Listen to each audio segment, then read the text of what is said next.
What is going on, y'all? We are back wearing the same shirt for another video, and Tyler's video is not here, but we're gonna be reacting to 10 Imagine your unspoken ideal way of working. What rules would it look like? tourists keep breaking. Monday.com can make it. People always tell me that they don't want to look like a tourist when they're in Spain. Look, there's nothing wrong with being a tourist, but I always say to people that you're going to have a much more memorable, less stressful, and probably cheaper experience. Let's turn on the quality on this video, man. Oh my god. If you can much get in better. sync with the locals and local rhythms. So in this video, I'm going to give you the 10 unspoken rules that tourists keep breaking when they come to Spain. And so by the end of this video, you're going to be ready to have a trip in Spain that's more memorable and, importantly, more authentic. Okay, our first This is gonna help me when I go to Spain. unspoken rule is about eating out. You have to be assertive if you want to get service in a Spanish tapas bar or restaurant.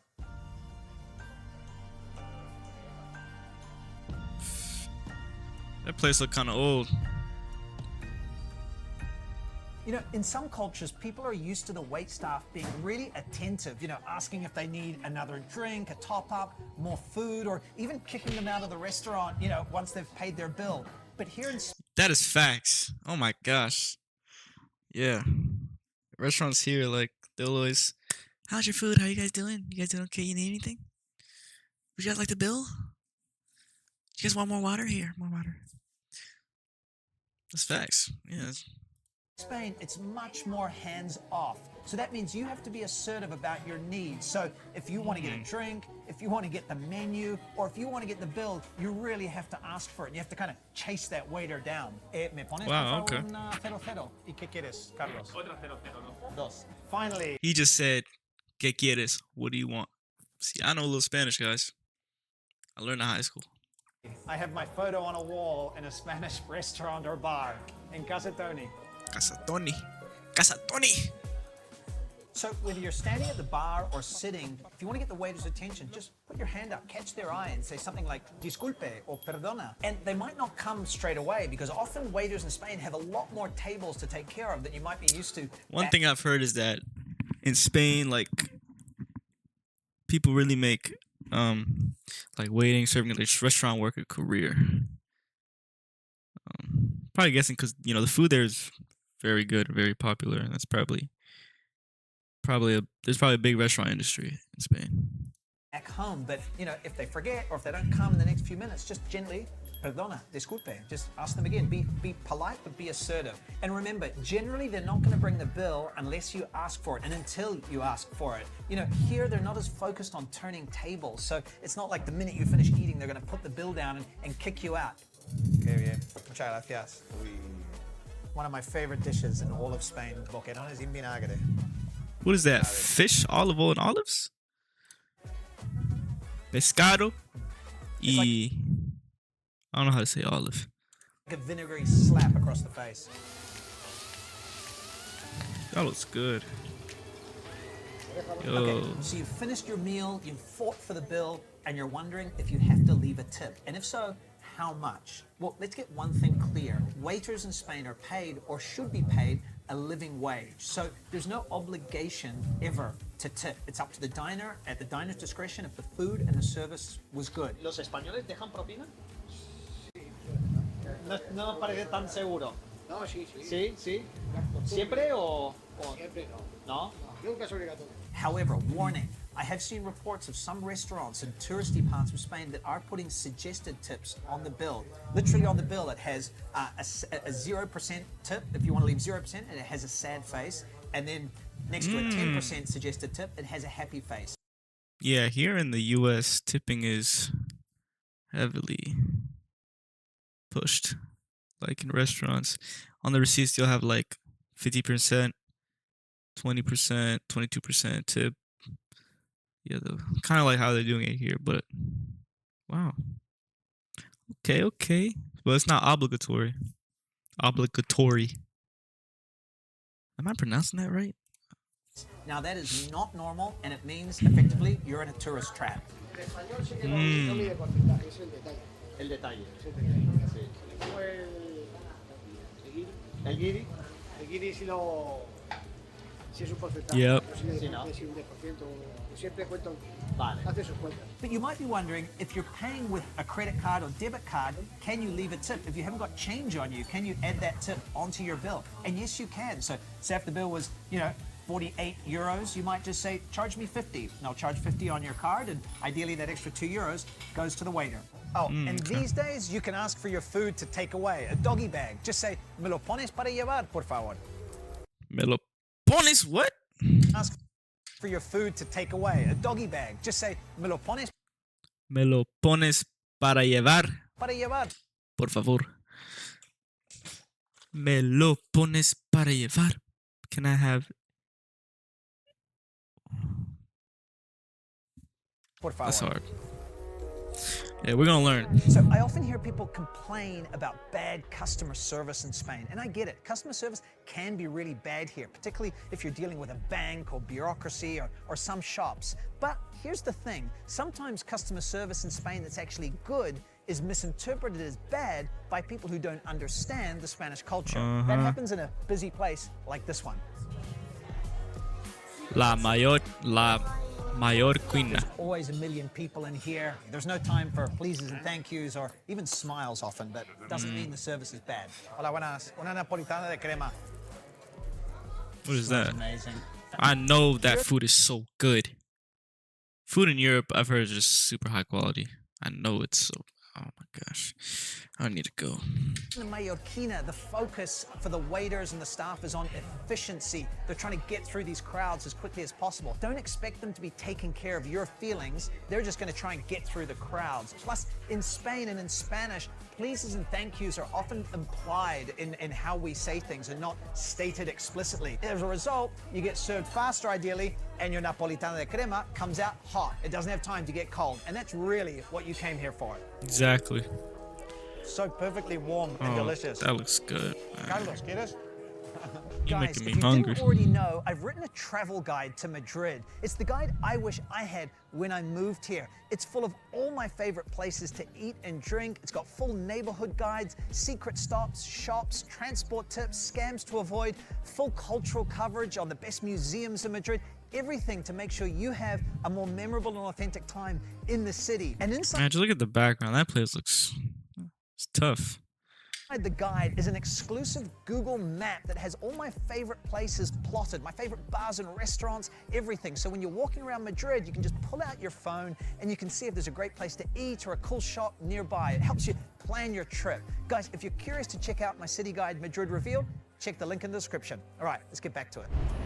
Okay, the next unspoken rule is all about how to be in sync with the locals. It's critical to understand if you want to be going to restaurants when they're actually open, you don't want to be going to shops when they're all closed. It's about how the Spaniards kind of schedule their lives and how you should think about scheduling your day as a tourist. Okay, so first up, shops in the morning are often going to open later than maybe you're used to. They possibly won't open till about 10, 10:30, or even 11 a.m. But look, if you want to get breakfast somewhere early, you want to search on Google or look around for a cafeteria.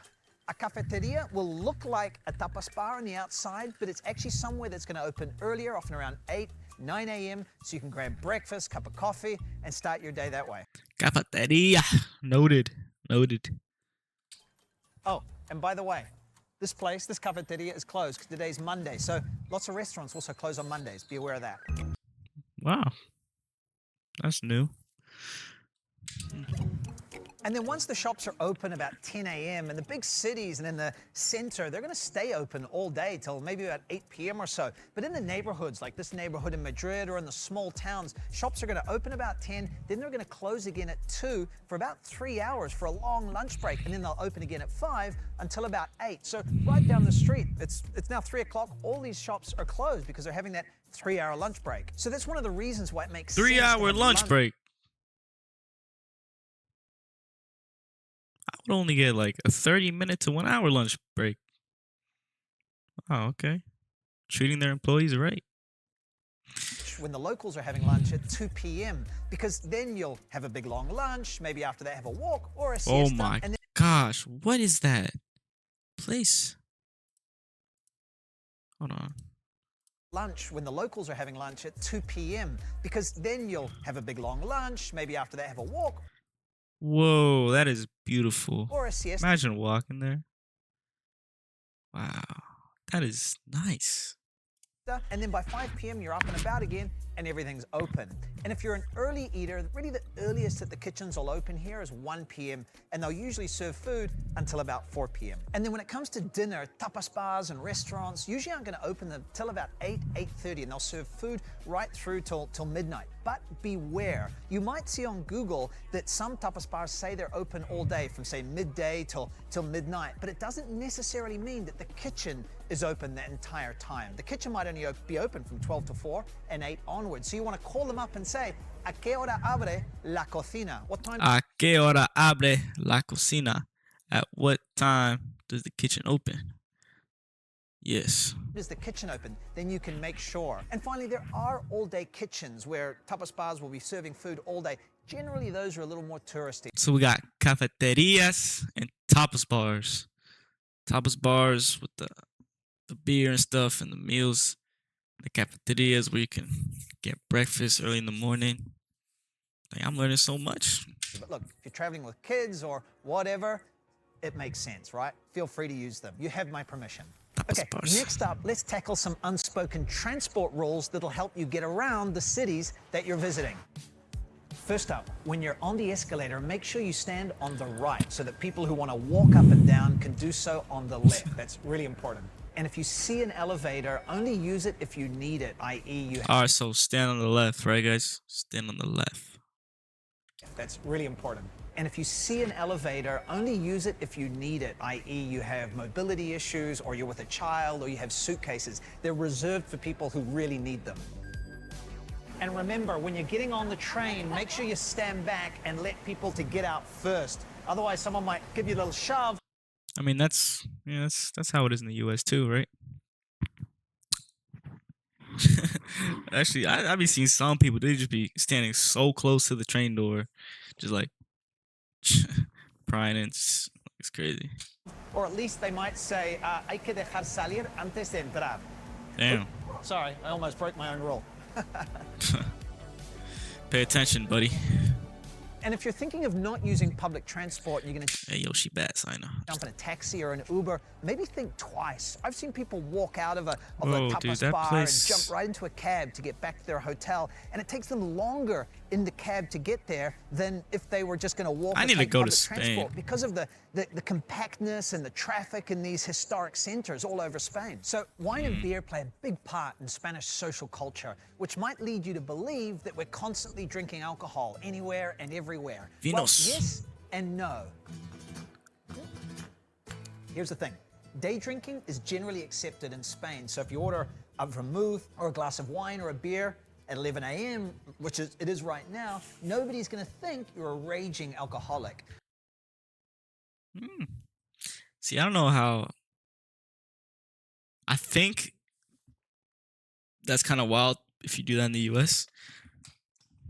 Or some people would say that's like not normal. But wow. I know like a lot of places in Europe, like drinking is a big part, or alcohol is a big part of the culture. I didn't know Spain was like that. Day drinking. You know, one of the things I love is that in Barcelona, you can go to a market and have a big, hearty, cooked Whoa, breakfast. what is that? That looked good. I'm not gonna lie.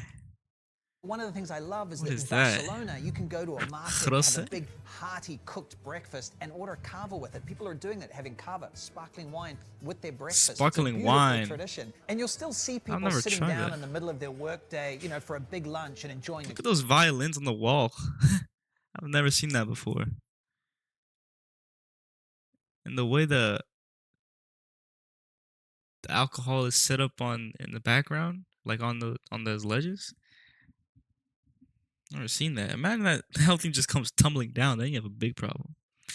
glass of wine. But there are some buts. You see, Spanish attitudes around drinking alcohol and customs are changing. So you're less likely these days to see people drinking wine with their lunch on a workday. People still do it, but it's just not as common. Plus, Spain is now one of the largest consumers of zero alcohol beer in the world. 13% of beer sold is zero alcohol, which means when you're at the tapas bar at any time, during a workday, but on a Friday night, you're going to see a lot of people drinking stuff like this. If you want to order a zero I wonder what that tastes like. I've never tried non-alcoholic beer. alcohol beer, just ask for una cero cero, which just means 0, 0, like 100% zero Una cero alcohol cero. beer. And taste isn't quite the same, but it's pretty good. What? And while we do Una like cero wine cero. with a meal and maybe a gin tonic afterwards, you won't find Spaniards getting really, really drunk very often. Spaniards drink slow and steady. And when you're drinking together, Oh, and so it's like a chill, like just to relax and be social. They're not like hardcore heavy drinkers. and Okay. or having a meal with wine, the focus was really on the company and on the food and on the time spent together rather than knocking back as much booze as quickly as possible. And you might be wondering if you can drink in public in Spain. Well, that's kind of regulated at the city level, and technically in Madrid, for example, no, you can't. But really, that is a law more focused on big groups of people getting drunk together on a Friday night in a square. So look, Is that a Starbucks? The Starbucks is everywhere. here's the deal. If you're walking around the historic center of a Spanish city, knocking back a big can of beer and maybe being a little unruly, you gosh. might have some trouble with the police. But if you're sitting in a park having a picnic with a bottle of wine, nobody's ever going to bother you. And lastly, remember that the legal drinking age in Spain is 18. And while drinking Yeah, a lot of the drinking age is 18 in a lot of places outside of the US, like freaking Mexico, a lot of places in Europe. I think it's even like there's even some places where it's younger than that. I don't know exactly which ones, but man, if the drinking age was 18 in the US, I don't know, man. Them highs, because a lot of people there's already a lot of underage drinkers in the US who are getting alcohol. You know, while being under 21. But imagine, I wonder what that would be like. drinking age laws might be a little bit more laxly enforced in Spain than in other countries. Keep in mind that the owner of a bar or restaurant can get in trouble, if there's a minor drinking on the premises. So understand if they don't let your 16 or 17-year-old child, have a small glass of wine with their lunch. So I come from New Zealand, where we have mastered the art of always having a public toilet, a clean public toilet, within a few meters of wherever you are. See, in New Zealand, we have competitions to see which is the best public toilet in the country, and public toilets are even tourist attractions. What the Spain, heck? however, has focused its creative energies in other areas. Hold on. New Zealand public toilet draws hundreds of thousands of. What kind of? Competitions to see which is the best public toilet in the country, and public toilets are That even is tourist attractions. Never heard of something Spain, like that. however, has focused its creative energies in other areas. So when nature calls, what are the unspoken rules about where you can find a toilet? Yeah, we do have public toilets in Spain, but they're really few and far between. And to be honest, I don't know anyone who uses them for fear of what they're going to find inside. And I wanted to get in here and check it out, but this one's out of order. There is another one here in the historic center. We're going to go and check that one out because I do want to go in and see if it's up to my standards as a Kiwi. I thought the other public toilet in Bro, look at those transportation buses, looking all teched up and advanced. Wow. Okay. the Madrid center was in this square, but now I can't find it. That place looks nice. Literally, this is, according to the map of public toilets in Madrid, this is a public toilet, but it no longer is. It once was. I'm sure there was a public toilet here. I feel like I'm going a little crazy, but really, that tells you. Hurry this up, man. I want to see a public toilet. Experience tells you everything you need to know about the public toilet situation in Spain. What do the locals do when they need Do we to? even have public toilets in the U.S.? I don't be seeing. I be porta potties, but not like public toilets outside. Yeah, I don't be really seeing that. Hey, Go into a bar, a tapas bar, a restaurant, toilet here. I feel like I'm going a little crazy, but really that tells you, this experience tells you everything you need to know about the public toilet situation in Spain. What do the locals do when they need to go to the toilet if they're out and about here? Well, in short, you go into a bar, a tapas bar, a restaurant, you order a cup of coffee, and you use the toilet. That's what we do. So I've recently started driving in Spain after That's getting what I my do too. driver's license switched over to a Spanish one. And doing so has been an eye-opening and sometimes life-threatening experience. Are you So- ready for the ride of your life, Yoli? Life-threatening. Not quite sure. Let's see. Get ready. Buckle. Are you ready for one? And recently started driving in Spain after getting my driver's license switched over to a Spanish one. And doing So they drive on the left side of the road. The driver's seat is on the left side, unlike the. so has been an eye-opening Okay. and sometimes life-threatening experience. Are you ready for the ride of your life, Yoli? Not quite sure. Let's see. Get ready. Buckle up, baby. Okay, so first up, Spaniards never indicate. They just don't use the indicator. Hey, I indicate. That's true. Correction. Yoli is the only Spaniard who indicates when driving. None of the rest of them do. So you have to be hyper aware of lane changers constantly. Hey, that's the second dangerous. one is roundabouts. Roundabouts in Spain are a total Wild West. People are weaving and changing lanes and coming at you from all directions.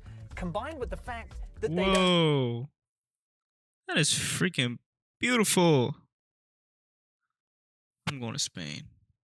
indicate means that you have no idea what's happening. So all I would say is just be hyper aware of people coming at you from the left when you join a roundabout. And once you're in it, it's like a rushing rapid. Just go with the flow and who knows what's going to happen, and get out of there as quick as you can. The third one is so complex, I don't even understand it myself, so I have to pull over so I can explain it to you.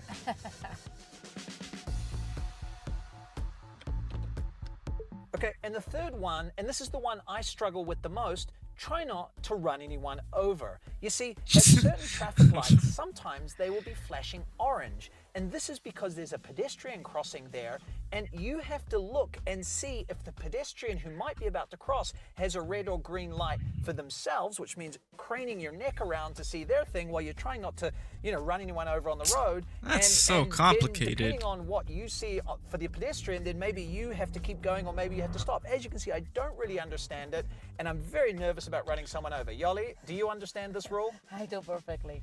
Yoli It understands takes a it. little So bit of processing. Yoli will do the driving when you come and visit. All right, let's head home. Obviously, it goes without saying that while you're on holiday, your neighbors in the apartment are living their lives. So you want to keep noise to a minimum.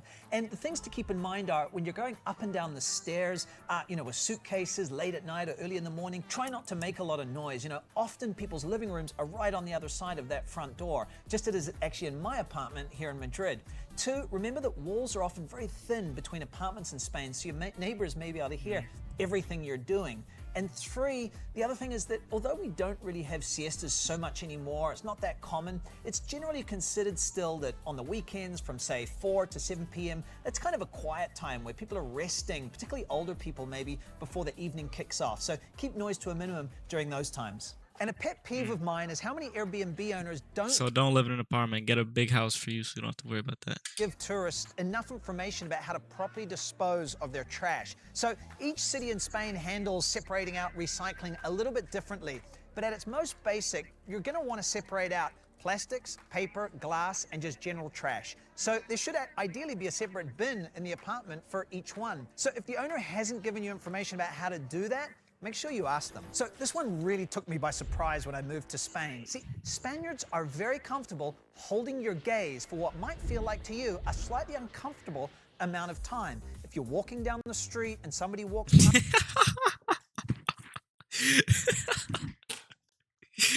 Oh my gosh. I've had a problem. I'm also a man. Why are they staring at me so intently? you, they might lock your eyes for what feels like a few seconds too long, or you're sitting on the metro. The same thing might happen if you lock eyes with someone. You see, Spaniards are super comfortable in that situation, and I love it, but I stare back too sometimes, but Yoli tells me I stare for too long. So obviously, non-Spaniards can't do it. We can't get away with it. So this does not give you carte blanche to stare at people, but just know that if someone's holding your gaze, if someone's staring into your eyes, it doesn't mean that they love you. I mean, they might love you, but it doesn't really mean anything. It's just kind of how they do it here.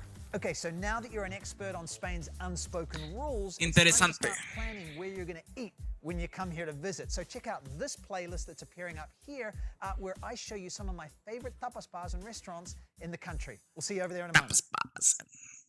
Interesting. Very interesting. Okay. Spain. No, Spain is beautiful. Based on the city, I want to visit a city in Spain, like Madrid.